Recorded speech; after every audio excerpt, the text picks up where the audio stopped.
Bismillahirrahmanirrahim. Bagaimana sikap kita terhadap hukum syariat sebelum kita?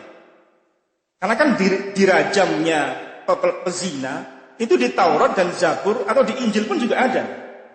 Lalu bagaimana sikap kita dengan hukum seperti ini? Maka ulama kemudian berbeda pendapat menjadi dua. Yang pertama, tidak boleh bersandar dengan syariat mereka. Dalilnya, mereka membawakan dalil surah Al-Maidah ayat 48. Likulli ja'alna minkum syir'atan wa minhaja. Setiap umat di antara kalian kami berikan aturan dan jalan yang terang. Sehingga syariat orang Yahudi ya untuk Yahudi, syariat orang Nasara ya untuk Nasara, syariat Islam ya untuk Islam. Maka orang Islam tidak boleh bersandar kepada syariatnya orang yang sebelum kita. Tapi jumhur ulama berpendapat bolehnya bersandar atau bolehnya syariat itu dipakai untuk kita. Dengan syarat bahwasanya tidak ada penentangan atau perbedaan dengan syariat mereka di hukum kita. Kalau sejalan, ya dipakai gitu. Mereka berdalil pula dengan surah apa? Al-Maidah ayat 45. Kalau tadi yang tidak boleh dipakai berdasarkan Al-Maidah 48, yang bolehnya dipakai digunakan Al-Maidah 45. Di sana Allah sebutkan tentang hukuman bagi orang yang menghilangkan nyawa dengan nyawa dalam Taurat.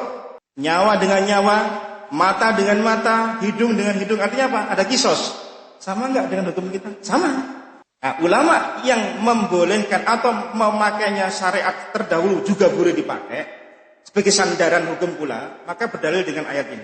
Sehingga ada kaidah yang disebutkan oleh para ulama terkait masalah syariat umat sebelumnya. Yaitu apa?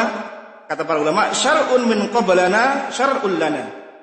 Ma lam yakun fi syar'ina ma yukhalifuhu. Syariat umat sebelum kita adalah syariat untuk kita pula.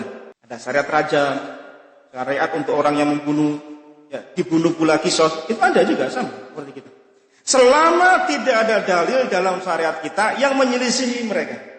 Pelaku zina dirajam, sama syarat kita juga sama. Maka ini pun juga dijadikan sandaran. Ini faedah ya maksudnya. Faedah untuk kita bisa menerapkan bagaimana hukum-hukum yang terjadi kepada orang-orang sebelum kita. Adapun terkait dengan berita-berita yang datang dari umat-umat sebelumnya, maka beberapa ulama menyebutkan ada perincian. Ya, satu, kita diamkan. Yang kedua, kita benarkan. Yang ketiga, kalau memang ada yang sesuai dengan syarat kita, ya kita benarkan.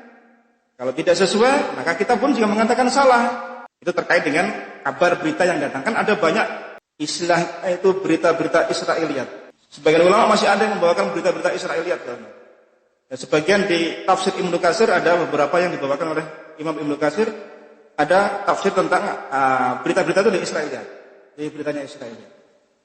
Ya, contoh termasuk sebutan Harut wa Marut. Ya, itu siapa? Itu dibahas. Itu dibawakan oleh orang-orang Israiliyat. Karena orang-orang Bani Israel itu kan masanya panjang. Umatnya banyak di masa itu dan temponya panjang dibanding dengan umat Islam yang datang sebelumnya. Setelahnya. Sehingga kisah-kisah mereka itu banyak gitu. Dan kita banyak jumpai di hadis Nabi sallallahu alaihi wasallam kan. Contoh seperti 3 orang yang terjebak dalam gua. Kemudian mereka berdoa masing-masing, kemudian pintu gua tergeser. Itu orang-orang Bani Israel. Kemudian 3 orang yang didatangi malaikat, kemudian yang satu buta, yang satu botak, yang satu penyakit kulit, Allah berikan nikmat ini dan itu orang-orang Bani Israel. Dan banyak sekali. Jadi kisah mereka banyak. Kalau yang sahih ya kita ambil, kita jadikan ibrah. Kalau enggak, ya sudah. Hanya sekedar kita saja tapi jangan diimani.